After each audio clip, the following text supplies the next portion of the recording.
Teman-teman, selamat datang kembali di channel YouTube saya. Di video saya kali ini saya mau membahas topik yang ditanyakan sama pasien-pasien saya selama 1 minggu belakangan ini.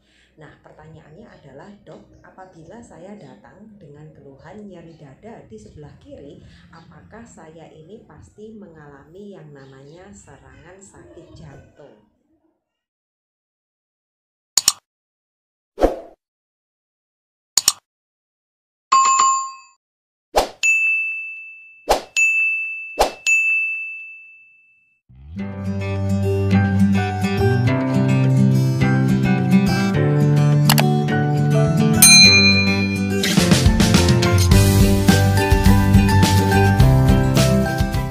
Baru pertama kali nonton channel YouTube saya, perkenalkan, nama saya Dr. Stephanie Paulus. Saya seorang beauty and health consultant dan seorang bisnis online mentor. Di video YouTube saya kali ini, teman-teman, saya mengangkat health topic ya. Jadi pertanyaan ini banyak banget ditanyakan ke klinik ya, ketika pasien kontrol dan mereka khawatir banget kalau mereka itu takut mengalami serangan jantung di usia yang cukup muda. Nah, di sini teman-teman, saya akan memberikan video edukasi sebenarnya apa saja sih yang harus kita pikirkan atau kita pilah apabila teman-teman sekalian itu mengalami gejala yang namanya nyeri dada di sebelah kiri. Nah, yang pertama adalah yang namanya betul-betul murni beneran yang namanya serangan jantung. Nah, di sini sebenarnya apa sih yang terjadi apabila Anda ini sedang mengalami serangan jantung? Nah, itu disebabkan karena aliran darah ke otot-otot yang namanya organ jantung itu tiba-tiba mengalami hambatan atau bisa saja mengalami sumbatan. Nah, oleh karena itu kita sebagai korbannya atau kita yang merasakan atau pasiennya pasti akan mengalami gejala di mana dada sebelah kiri itu akan terasa tertindih, bahkan rasanya itu seperti dadanya diremas-remas. Nah, dan nyerinya ini cukup spesifik ya teman-teman ya, karena juga disertai dengan yang menjalar ke daerah lengan kiri, ke bagian rahang, ke leher, punggung, maupun ke daerah bagian perut. Nah, dan biasanya ini karena sifatnya ini mendadak, namanya juga yang namanya serangan ya teman-teman ya, pasti juga akan disertai yang namanya keringat dingin, pusing, mendadak, sesak napas. Jadi teman-teman bisa membayangkan seperti orang lagi terkena yang namanya serangan panik ya, jadi mirip seperti itu. Dan kadang juga disertai dengan yang namanya batuk atau mengih nafasnya. Nah, keluhan yang kedua bisa disebabkan karena yang namanya angina pectoris. Nah, angina pectoris ini teman-teman merupakan penyempitan arteri dari pembuluh darah jantung. Jadi ada di daerah jantung itu namanya arteri-arteri korona yang biasanya memberikan suplai nutrisi kepada organ jantung kita. Nah, jadi di sini tidak berjalan dengan normal. Nah, jadi ini mirip ya teman-teman ya dengan yang namanya serangan jantung. Jadi sakit dada sebelah kiri juga menyebar ke lengan kiri, ke leher, rahang, dan punggung. Ada rasanya mual, ada juga sesak napas, terus juga disertai nyeri dada, bahkan di daerah perut juga rasanya tidak nyaman ya, kayak seperti mengalami gangguan pencernaan. Dan nah, yang poin tambahannya adalah tubuh itu merasakan lelah yang sangat luar biasa. Nah, jadi gimana sih cara membedakannya teman-teman? Nah, kalau serangan jantung itu dia tidak ada periode membaik ya teman-teman ya. Kalau misalnya angina pectoris ini biasanya terjadi atau dipicu apabila kita sedang melakukan kegiatan yang sangat berat atau kita ini kecapean bekerja. Dan biasanya akan jauh lebih baik apabila kita ini rileks atau nyantai.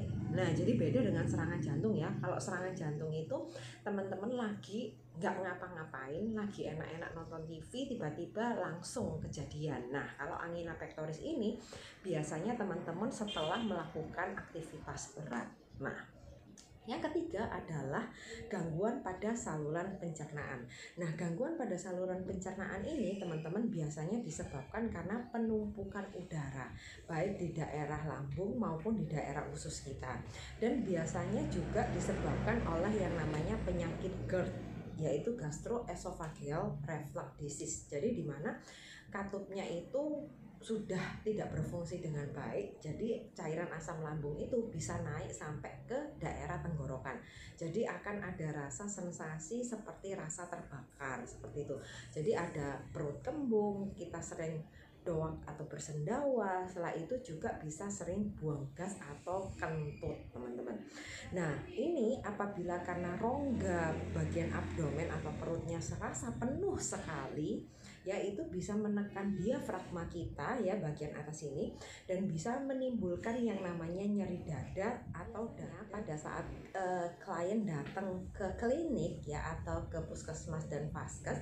Biasanya mereka juga kalau yang kronis atau lama ya sering kambuh, biasanya akan ada gejala tambahan, yaitu akan ada nyeri belakang ya, belakang tulang dada dan menjalar ke leher teman-teman. Nah, jadi ini bisa dicurigai adalah gangguan pencernaannya.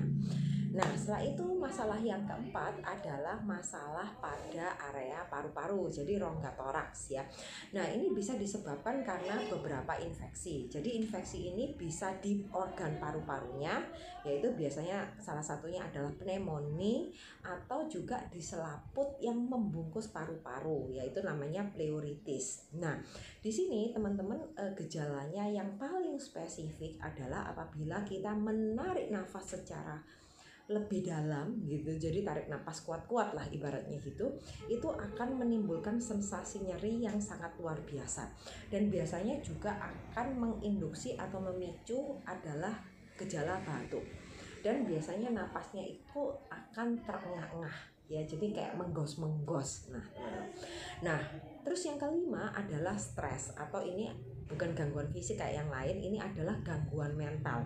Mungkin karena di era yang seperti ini banyak berita duka, banyak isu-isu miring yang banyak negatifnya, nggak ada yang positifnya, kita kepikiran teman-teman. Nah, ini yang bisa menyebabkan kita susah tidur ya kan, terus habis itu sakit dada. Dan apabila teman-teman punya kebiasaan gaya hidup yang tidak baik ya, seperti suka merokok, minum alkohol, ini lama kelamaan akan bisa mengarah ke serangan jantung.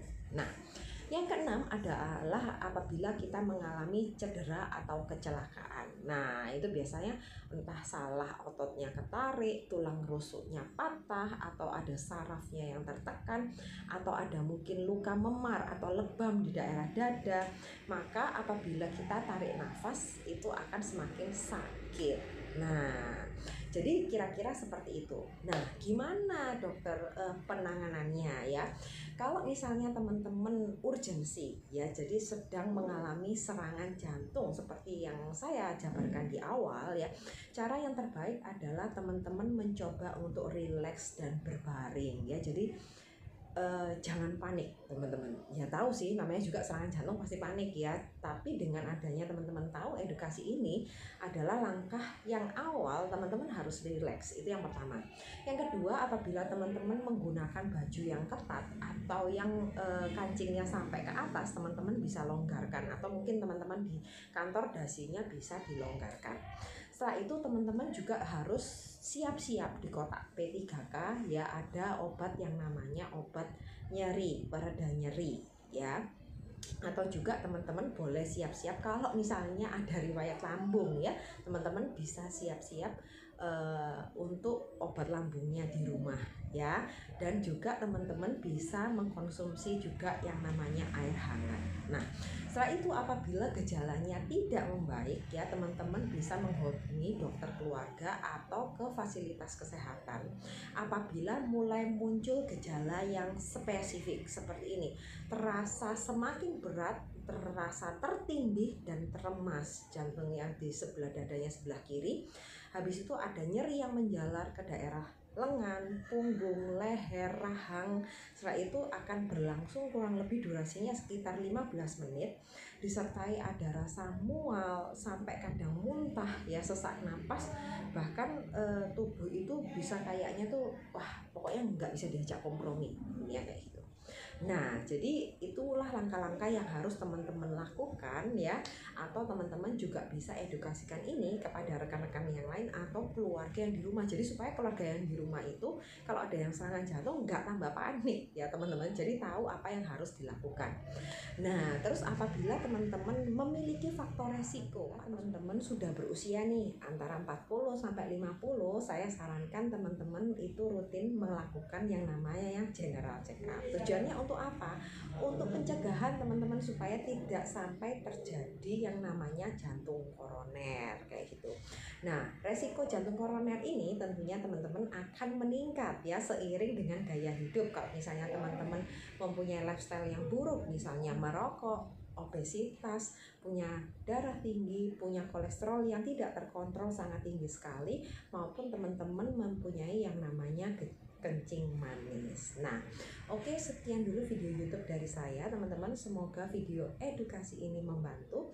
Apabila ada topik khusus yang pengen teman-teman obrolin bersama saya, jangan lupa diketik di kolom komen ya, supaya saya akan buat konten yang buat teman-teman. Dan apabila teman-teman tertarik berkonsultasi online dengan saya, teman-teman bisa ke Instagram atau ke nomor WhatsApp saya untuk kita ngobrol lebih lanjut ya. Dan apabila video ini berguna, jangan lupa untuk di subscribe, like, dan komen. Dan sampai jumpa di video YouTube saya selanjutnya. Bye bye.